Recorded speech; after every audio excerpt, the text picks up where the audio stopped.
आचार्य classes में आप सभी का स्वागत है। हम व्याकरण का टॉपिक संधि पढ़ रहे थे। संधि में हमने दीर्घ संधि तक पढ़ लिया था। आगे दीर्घ संधि के बाद हम आज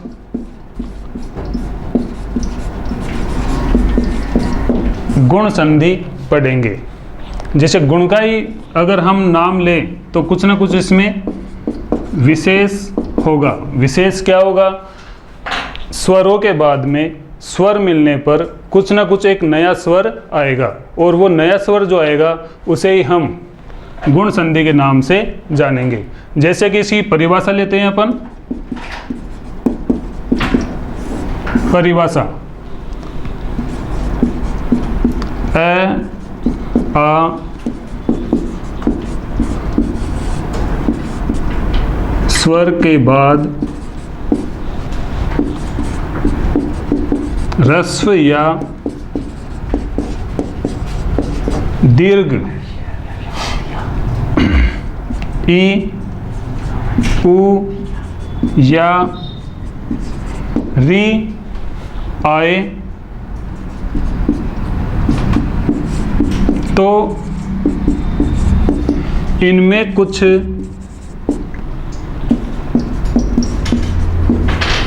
परिवर्तन होता है। अब परिवर्तन कैसे होता है? जैसे मान लो हमने लिखा है ए या आ स्वर के बाद, ठीक है, क्या आए? कोई भी ह्रस्व या दीर्घ ई आए, उ आए या री आए तो इनमें ही परिवर्तन होता है। जैसे ए और आ के बाद मान लो ह्रस्व या दीर्घ ई आए तो ये परिवर्तित रूप होगा ए में, ठीक है। ए या आ के बाद ह्रस्व या दीर्घ उ आए तो इनका परिवर्तित रूप होगा ओ में, ठीक है। और ये देख लो आप, ए और ए के बाद में अगर री आएगा तो ये परिवर्तित रूप होगा अर में, ठीक है। र यहाँ पर स्वर रहित है, ये ध्यान रखना आप। अब ये जो परिवर्तित रूप हुआ है, जैसे मान लो ए या ओ का, ये हमारे कौन से स्वर कहलाएंगे? ये ही गुण स्वर कहलाएंगे। समझ गए? गुण स्वर। और इसी के कारण इस संधि का नाम ही गुण संधि रखा गया है। अब देखो ये परिवर्तन क्यों होता है? कोई ना कोई कारण है। कारण क्या है? जैसे मान लो अपन इससे समझे उच्चारण स्थान के आधार पर। उच्चारण स्थान के आधार पर कैसे? जैसे हमने दो स्वर लिखे हैं ए और आ, ठीक है। इनका अगर हम उच्चारण स्थान देखेंगे तो ये कंठ से होते हैं, ठीक है। और इसके बाद अगर हम ह्रस्व या दीर्घ ई को देखेंगे तो इनका उच्चारण स्थान है तालु से, ठीक है ना। ए और आ तो कंठ से बोले जाएंगे, ई और ई तालु से बोले जाएंगे। ये हम जब पढ़ेंगे, जब हम वर्ण विचार के बारे में अध्ययन करेंगे, तब और ज़्यादा डिटेल से इनके बारे में समझेंगे। हल्की सी अब मैं समझाऊं तो ए जब हम बोलते हैं तो यहाँ से आवाज़ आती है ए। ई बोलेंगे तो ई तालु से आवाज़ आती है। इसी कारण इन्हें कंठ और तालु कहते हैं। और इनमें जो परिवर्तित रूप होगा, जैसे मान लो ए और ई, क्या हो जाएगा? ए में परिवर्तित होगा। तो ये ए में जो परिवर्तित होगा इसका ही मिला हुआ नाम हम यहां पर लिख देंगे।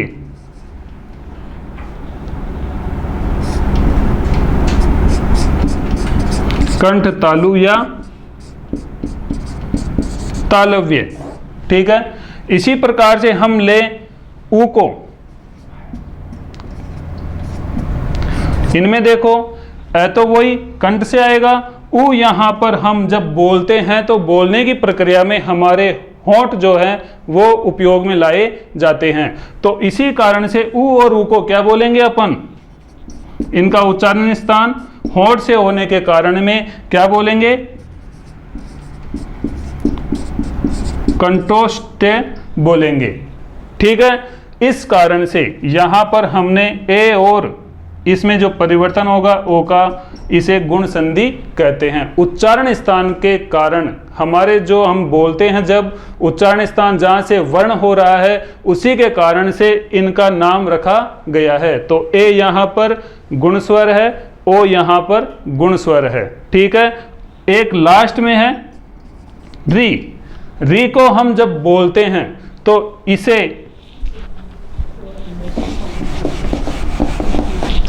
जो उच्चारण स्थान है हमारा वो कहलाता है मूर्धा या मूर्धन्य, और इसी कारण से इसको गुण संधि कहते हैं। यहां तक अगर आपके समझ में आ गया होगा कि उच्चारण स्थान के आधार पर ही इस संधि का नाम है और इसीलिए इसे गुण संधि कहते हैं, तो हम आसानी से गुण संधि के जो प्रमुख उदाहरण हैं उनको समझ सकते हैं। ये किस प्रकार से परिवर्तित होते हैं, किस प्रकार से नए शब्द बनते हैं, इनको हम देखते हैं। जैसे मान लो मैं एक शब्द लिख रहा हूं, नर इंद्र। ठीक है, अब समझना कि परिवर्तित रूप कैसे होता है। यहां पर र है, र में अभी अ स्वर है और आगे यहां पर हस्व ई आ रहा है। ठीक है ना, अ और ई मिलकर के किस में परिवर्तित हो जाएंगे, ए में परिवर्तित हो जाएंगे। और एक बात और ध्यान रखना कि गुण संधि में जो भी हमारे शब्द बनेंगे, उदाहरण जो भी होंगे, उनमें ये ए की मात्रा लगेगी। ठीक है ना, अगर ये 2 मात्रा लग जाएगी तो हम इससे भी पहचान सकते हैं कि ये हमारी वृद्धि संधि कहलाएगी। अब हमें यही ध्यान रखना है कि एक मात्रा में गुण संधि का उदाहरण ही बनेगा। देखो कैसे, अ और ई के कारण ए बना, तो हम अब जब इसकी संधि करेंगे तो क्या हो जाएगा,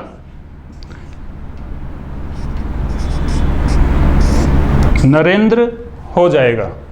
ठीक है ना, इस प्रकार से हम गुण संधि के एक से लेकर जितने भी आ जाए उदाहरण, उन सब की संधि कर सकते हैं, संधि विच्छेद कर सकते हैं। अगर हम एक संधि विच्छेद के तौर पर एक उदाहरण लें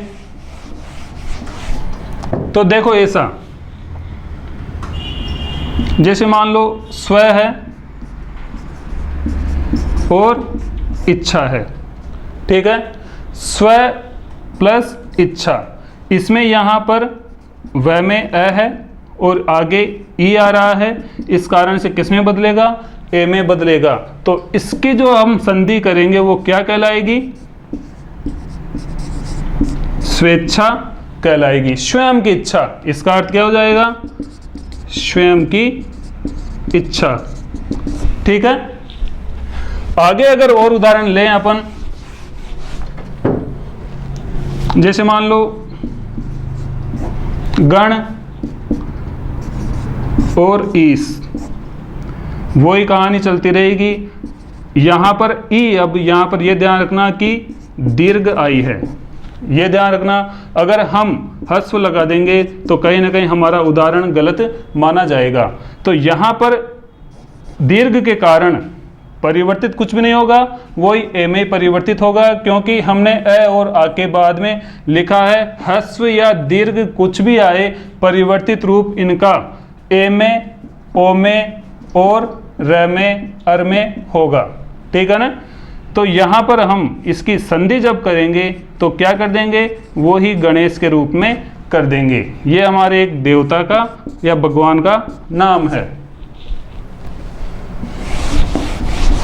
तो इस प्रकार से मैं समझ सकता हूं कि आप आसानी से गुण संधि के बारे में समझ गए होंगे। ऐसे ही जैसे मान लो एक में लिखूं प्रेषिति या राकेश या रमेश या मानव इतर, ये शब्द मैंने लिख लिए। क्या आप इनकी संधि कर सकते हैं? अगर आप इनको संधि विच्छेद करोगे तो यहाँ पर आपको केवल यही ध्यान रखना है कि पहले तो अ और बाद वाले में ई आना चाहिए और ये ही मिलकर के ए बन जाएंगे, तो हम आसानी से संधि कर सकते हैं। ठीक है, इसी प्रकार से हम इनकी अगर संधि करके देखें तो क्या हो जाएगी, प्र प्लस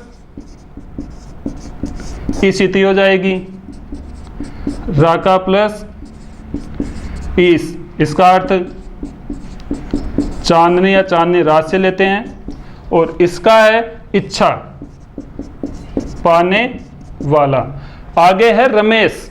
रमेश में देखो एक ध्यान रखना, अगर हम इस रमेश की संधि करेंगे तो यहां पर हम मान लो राम लिख दें या फिर ईस लिख दें, ठीक है, या हम रमा लिख दें या ईस लिख दें, इनमें से कौन सी संधि मानी जाएगी रमेश की? तो मैं समझता हूं कि यहाँ पर दोनों ही संधियां सही होगी। सही कैसे होगी? जैसे मान लो अगर हम राम से लेंगे तो रा, इसमें कोई परिवर्तन नहीं होगा, हम परिवर्तन केवल यहाँ पर कर रहे हैं, ठीक है ना। तो इसके अनुसार हमें किसमें बदलना होगा? ए में बदलना होगा और ये संधि हो जाएगी। लेकिन ये संधि हमारे वर्तमान में प्रचलित नहीं है, प्रचलन में नहीं आई है, इसलिए इसके कुछ उदाहरण भी नहीं पूछे जाते हैं। उदाहरण किसके पूछे जाते हैं? रमेश के। रमा प्लस ईस से जो शब्द बनता है उसके ज़्यादा उदाहरण पूछे जाते हैं। रमा का अर्थ है यहाँ पर लक्ष्मी से, इसके लक्ष्मी के स्वामी कौन है? ईस कौन है? वो ही रमेश कहलाते हैं। एक है नीचे शब्द मानव इतर, देखो ये शब्द मैंने लिखा है, तो इसकी हम संधि विच्छेद करेंगे तो क्या हो जाएगा? मानव और इतर, तो ये क्या हो जाएगा? मानवेतर हो जाएगा। इतर का अर्थ है यहां पर अलावा, ठीक है ना। तो ये कुछ उदाहरण है ए, आ और ई से मिलकर के ए बनने वाले शब्दों के। इसके आगे हम उदाहरण लेते हैं ह्रस्व उ या दीर्घ उ के। यहां पर क्या होता है कि परिवर्तित रूप जब हम अ और आ से करेंगे तो इसका परिवर्तित रूप ओ में बदल जाएगा। ओ में कैसे बदलेगा? जैसे मान लो एक उदाहरण ले अपन, सूर्य उदय, ठीक है ना। र आधा है, य में यहां पर इस र में अ नहीं है, यहां पर य में अ है और अ के आगे क्या आ रहा है? उ आ रहा है, और परिवर्तित रूप किस में हो जाएगा? इस ओ में हो जाएगा। तो हम जब इसकी संधि करेंगे तो संधि के अनुसार क्या हो जाएगा? सूर्योदय हो जाएगा। अब ये हम क्यों करते हैं? क्योंकि हम जब बोलते हैं, जैसे मैंने बताया था, ए और आ तो कंठे हैं और उ ओष्ठ है, ये दोनों जब मिलते हैं या एक साथ बोलने की कोशिश जब हम करते हैं तो यहाँ पर इस ओ में परिवर्तित हो जाता है। सूर्योदय, सूर्योदय अगर हम ऐसे बोलेंगे तो 2-3 बार बोलने के बाद में अपने आप ही आवाज़ हमारी जीभ के माध्यम से, बोलने के माध्यम से सूर्योदय में परिवर्तित हो जाएगी। इसलिए ये ओ में परिवर्तित हो जाते हैं शब्द। इसी से उदाहरण ले अपन हितोपदेश या यथोचित, तो इनकी संधि विच्छेद हम आसानी से कर सकते हैं। हमें केवल क्या चाहिए? इधर तो ऊ चाहिए और इधर अ चाहिए। जैसे हित त में क्या है? वही अ है, और उपदेश हमें शब्द को देखना होगा कि सार्थक शब्द क्या है। सार्थक शब्द जब तक हम पहचान नहीं पाएंगे, संधि विच्छेद भी नहीं कर पाएंगे और संधि को सही भी नहीं कर पाएंगे। तो ये मिलकर के क्या हो जाएगा? हितोपदेश हो जाएगा। अ और उ मिलकर के ओ में परिवर्तित हो जाएगा, इसीलिए इसे हितोपदेश कह देंगे। आगे अगर हम उदाहरण लें तो जैसे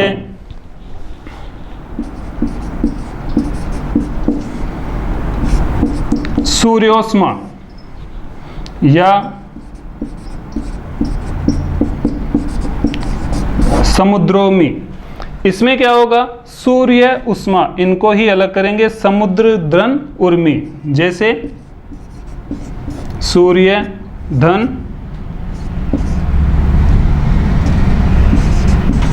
उर्मी और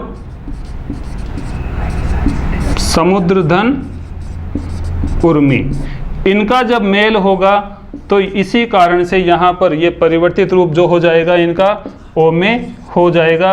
और इस प्रकार से ये हमारे जो सूर्योष्मा है, समुद्रोर्मी है, सरितोर्मी है, गंगोर्मी है, ये शब्द हमारे बनते चले जाएंगे। इस प्रकार से हम ए और आ के बाद उ या उ आए, इसके बाद में बने हुए जितने भी शब्द हैं उनकी संधि कर सकते हैं, इनकी संधि विच्छेद कर सकते हैं।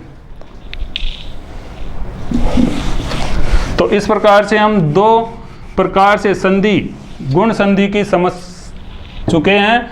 आगे देखो, अब समझना, हम जैसे पढ़ रहे थे ए या आ के बाद में ई आए, उ आए या री आए, तो इन दोनों के उदाहरण हमने पढ़ लिए हैं। आगे हम पढ़ रहे हैं री की। हमने लिखा था ए या आ के बाद में अगर री आएगा तो ये किस में परिवर्तित हो जाएगा, अर में परिवर्तित हो जाएगा, और र यहाँ पर स्वर रहित रहेगा। और जो र यहाँ पर स्वर रहित है इसे हम रेप भी कहते हैं। अब रेप यहाँ पर र कहला रहा है, अब र यहाँ पर स्वर रहित है, तो स्वर रहित र जितने भी होते हैं वो कहीं ना कहीं जो वर्ण होते हैं उनके ऊपर लगते हैं। और एक बात ध्यान रखना कि ऊपर जो लगने वाला र होता है वो हमेशा स्वर रहित रहता है, चाहे से वो कोई से भी शब्द में लगे। नीचे जो र रहता है वो हमेशा पूर्ण रहता है, ठीक है ना। जैसे मान लो धर्म, यहाँ पर ये र अपूर्ण है, स्वर रहित है, ठीक है ना, रेप शब्द कहलाएगा। और एक शब्द ले जैसे राष्ट्र, तो ट में जो र आ रहा है ये पूर्ण है, ये भी अब हमको समझना है। अब देखो आगे, यहां पर अगर संधि में ए आ रहा है या री आ रहा है तो परिवर्तित रूप क्या होगा, अर होगा। या आ रहा है या री आ रही है तो इसमें परिवर्तित रूप वही अर होगा। आ की वजह से यहाँ पर आ नहीं होगा। अगर मान लो किसी शब्द में आ भी आ रहा है तो वो परिवर्तित रूप अ में ही होगा, क्योंकि हमने जब परिभाषा लिखी थी तो परिभाषा में यही बताया था कि परिवर्तित रूप केवल अर कहलाएगा, न कि हमने ये आर लिखा था। ये हमारा गलत हो जाएगा। हम ध्यान कैसे देंगे, अर पर ही देंगे, चाहे से शब्द हमारा कोई सा भी हो। इसके हम कुछ उदाहरण देखते हैं।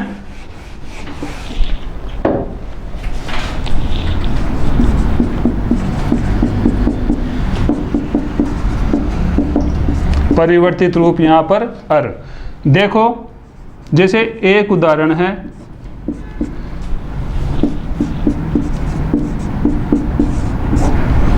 देव ऋषि, ठीक है। संधि के अनुसार अगर हम देखें तो वह में यहाँ पर अ है, आगे यहाँ पर री है, तो री किस में परिवर्तित हो जाएगी, र में। और जो ये अ है वो ये अ कहलाएगा, इसमें कोई परिवर्तित नहीं है, परिवर्तन नहीं है। तो हम जब संधि करेंगे तो हमने अभी देखा था कि र कहाँ पर लगेगा, वर्ण के शब्द के ऊपर लगेगा, बाद वाले वर्ण के ऊपर लगेगा।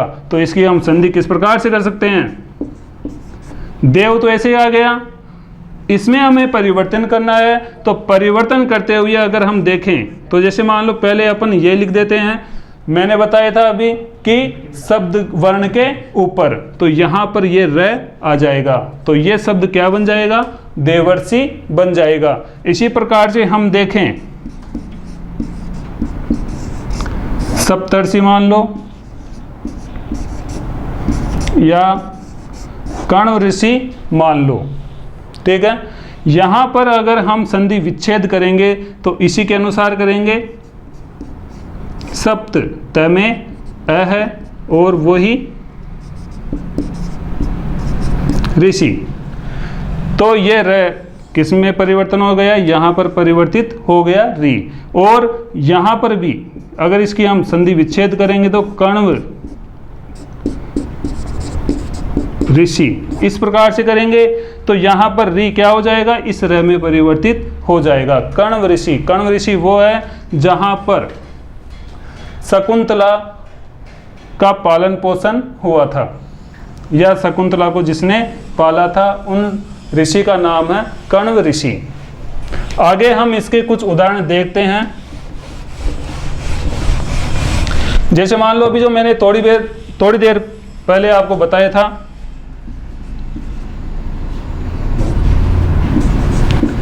उसी का ही एक उदाहरण अपन लेते हैं, महर्षि। अब अगर इसकी हम संधि विच्छेद करेंगे तो ये शब्द क्या कहलाएगा, विच्छेद में महा कहलाएगा। और यहाँ पर अब केवल हमने लिखा है मह। क्यों लिखा है, क्योंकि आ हो या अ हो, ये परिवर्तित रूप अ में ही होगा। तो किस प्रकार से कर देंगे, महा प्लस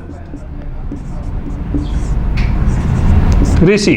और इसी कारण से जब इसकी हम वापस से संधि करेंगे तो केवल और केवल क्या लिखेंगे, मह लिखेंगे, और ये ऋषि ऐसे के ऐसे और ये र ऊपर आ जाएगा। इस प्रकार से महर्षि बनेगा। आगे हम अगर समझने की कोशिश करें तो 2-3 उदाहरण और ले लेते हैं। जैसे मान लो उसी का एक रूप है वर्षाधन ऋतु, ठीक है। यहां पर भी आ है, लेकिन आ किस में बदल जाएगा, अ में ही बदलेगा। तो हम इसको क्या लिख देंगे, इसको देखना, वर्ष। वर्ष लिखने के लिए हमें क्या करना पड़ेगा, ये र भी लगाना पड़ेगा। और ये र किस में बदल जाएगा, र में बदलेगा। कहाँ लगेगा, बाद वाले वर्ण में लगेगा। तो ये बाद वाला वर्ण है और यहाँ पर ही आ जाएगा। तो यहाँ पर एक बात देखना कि यहाँ पर 2 र हमने स्वर रहित लिखे हैं और इसका शुद्ध रूप हो जाएगा वर्षर तू। इस प्रकार से हम अगर 2 शब्दों को और देखें या उनकी आप संधि करना, उनकी संधि विच्छेद करना, तो आप आसानी से समझ जाओगे। शीतधन ऋतु या ग्रीष्मधन ऋतु, इनकी आप अगर संधि विच्छेद करोगे या संधि करोगे तो आप समझ जाओगे कि किस प्रकार से गुण संधि में परिवर्तन रूप होता है। ठीक है, आपको मैं समझता हूं कि गुण संधि समझ में आ गई होगी। इसके प्रमुख उदाहरण किस प्रकार से अपना रूप परिवर्तित करते हैं, किस प्रकार से इनमें बदलाव होता है, वो सब भी आप समझ गए होंगे। आगे हम टॉपिक लेंगे वृद्धि संधि। धन्यवाद।